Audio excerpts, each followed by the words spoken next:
point of the drum was the drum represented the heartbeat of the earth. So when you put your feet in time with the heartbeat of the earth, you were putting yourself in touch with Mother Earth and with Creator. So dancing itself was prayer. So powwows evolved during the Wild West show era. Buffalo Bill, he had the Wild West shows when most of Native culture was being outlawed. He capitalized on the glamorization of it. Once natives were no longer as much of a threat, they became exotic. And so he took Sitting Bull, a lot of the others around on Wild West shows, late 1860s through 1890s, I think, and would tour. And actually, Sitting Bull was even in the Buffalo Bill Wild West show. And he would have Plains Indians come out and do dances. And sometimes he'd even incorporate dancers from other areas. But that's really what popularized the certain image of the Plains Indian with the war bonnet into people's minds, was that traveling show that became a lot of mainstream U.S. their first experience and exposure to natives. Those dances during that time evolved into what we call the powwow. Powwow being, I think it's Algonquin, it's an Eastern language, and it just sort of meant gathering, a gathering. And so that phrase was borrowed by the Wild West shows to be a gathering where they would see Indians gathered and dancing. Grass dance, now I heard a lot of different stories about grass dancing, and the most popular one that I heard or was taught is that the yarn was supposed to look like grass. And what they did is, some of the first ones were, I guess it was in Montana, the western part of Montana, where it kind of originated, I guess, or where the wheat fields were. And so they'd see the wind moving, and that's why you see them, they sway. Each dance has a different style. Each dancer has grass dance has a specific style, so they kind of wave, and then they use their feet to kind of push. They don't bounce. The old grass dance came from when the dancers would go out on the plains and they would clear an arena, and they would actually wear sweetgrass on their clothing. And so nowadays that's replaced with yarn, and they would move as the grass moves, swaying like in the wind, and they would knock the grass down. So when you see a grass dancer move and his feet are doing this motion, he's acting as he's knocking the grass down and then twisting it with his foot to keep that grass flat. And so the grass dancers would go out first and they would clear a circle, and they'd be praying as they did this, making that place ready for dancing and for ceremony. Grass dance. All right, so yeah, you can have a double beat, so it goes like this. Like a lot of songs will have a beat like that,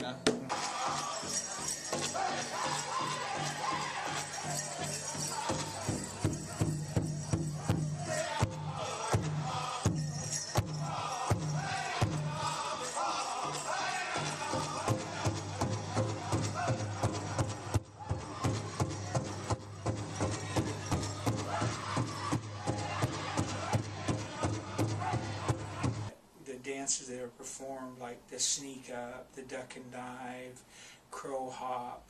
There's a few others that are ceremonial dances. The traditional dancers would dance to a song, and they'd have that one beat, and you'd have to duck because it was a bullet coming at you, and so that's what they call the duck and dive.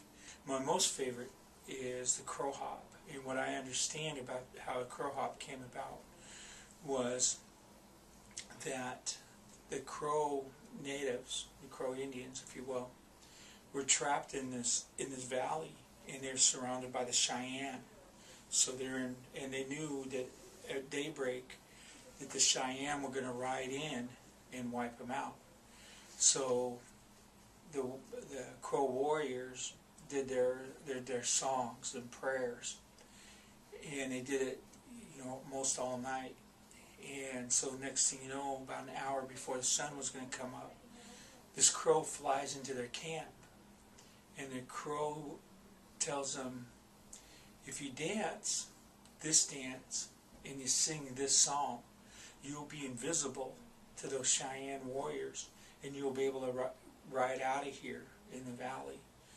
And sure enough, that's what they did, is they sung and they danced, and they were able to ride out of the valley, and they weren't even touched. The Cheyenne, when they went to go in, they didn't find the crow there. And the sneak up is warriors coming on to their enemy. And so they would be looking, and if you watch them dance, it looks just like that. They're looking, or they're hunting, and so the sneak up. Back in the day before horses, when people would wear wolf skins, and they would sneak up on the animals that way, because the animals got smart. They knew that humans had bows, and so they knew that the deadly range of a human was a long distance.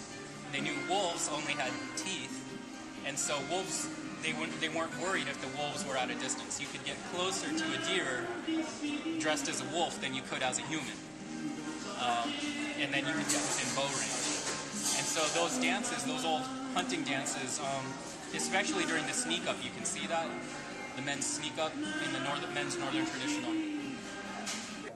So crow up is just kind of like a beat like that.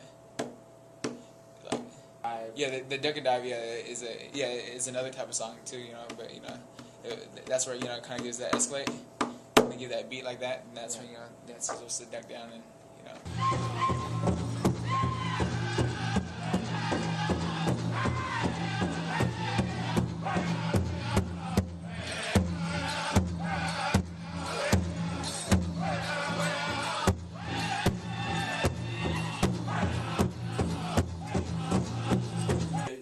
There are different kinds of fancy dancing. Yes, there's two different styles. There's a northern style and a southern style. Southern dancing is a lot faster, really fast and furious. And the songs are longer. One thing, the northern drum, not saying that that's not hard too, because you definitely have certain steps you have to do. And if you do it especially with fancy dancing, if you do your step with your left leg, you got to do the same step with your right leg. If you turn left, you also have to turn right. If you duck right, you have to duck left. And fancy dance is really good, but you have to be a younger person and you're really skinny, because no matter how much food or water you drink, you're going to burn those calories off. Oh, I know a little bit more about fancy than anything, but even then I really don't know that much about it. What do you know? So, when I was talking, with Carl, a while back, that was a dance I was really kind of interested in, maybe getting into. He had told me the history of it was that it was somewhere along the lines where it went back to the old Buffalo Bill, traveling shows, where they would have an Indian in there, dancing, and then he'd always have those two buses on. And he kind of told me that it was a warrior dance, but it'd be portrayed in those shows as such.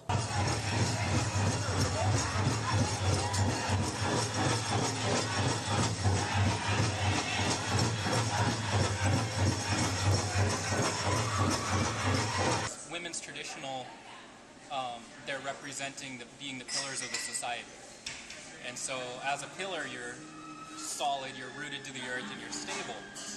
And so women's traditional, they move very slowly, deliberately, and with strength. And they have the wing dresses, and it's really that part of the dress that moves, not so much themselves.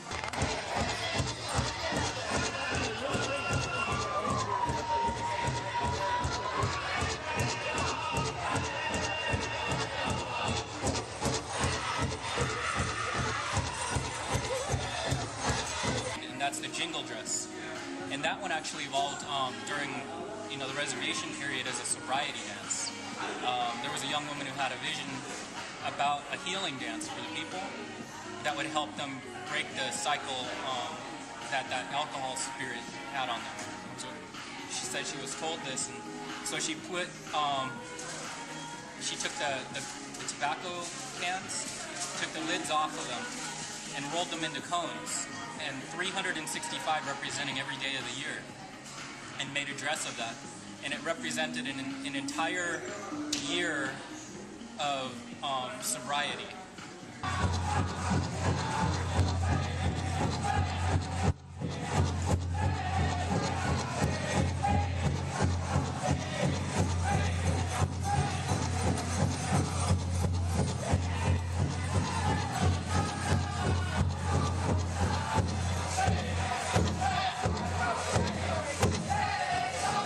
Dance number 6 in this powwow video is the women's fancy dance, otherwise known as the shawl dance. It came about in the late 1940s after women who were competing in the men's fancy dance asked for their own dance. So the elders got together and they decided that the women needed their own dance, and they accepted the butterfly dance, which is done with a really beautiful, brilliantly colored shawls. Let's take a look at that. This footage is from Browning, Montana, Indian Days 2010.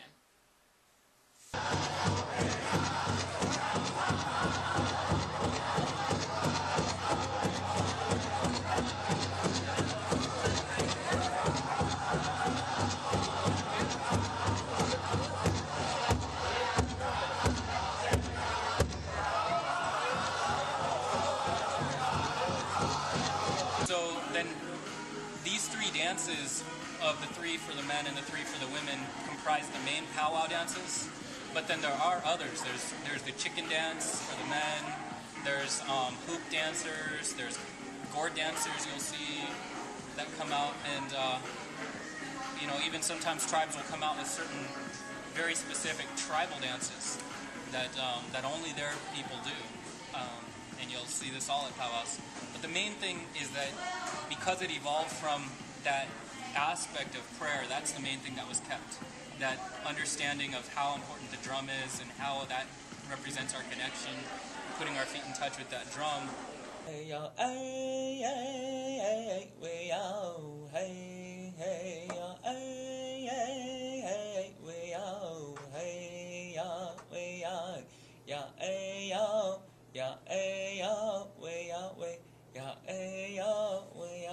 Yeah, so. Okay, that's great. Alright, so. And the southern, how does the southern? And so Southern will be like. Can you give me the beat too? Are you doing Oh, yeah. So, like, for Southern, I'll give you a hand drum song. For Southern, it's like. Hey ya, hey ya, hey ya, hey ya, hey ya, hey ya, hey ya, hey ya, hey ya, hey ya, hey ya, hey ya, hey ya, hey ya, hey ya, hey ya, hey ya. So that'd be an example of a Southern song. So. Okay, sweet. I'm just glad it's recorded. Oh, All right. You know?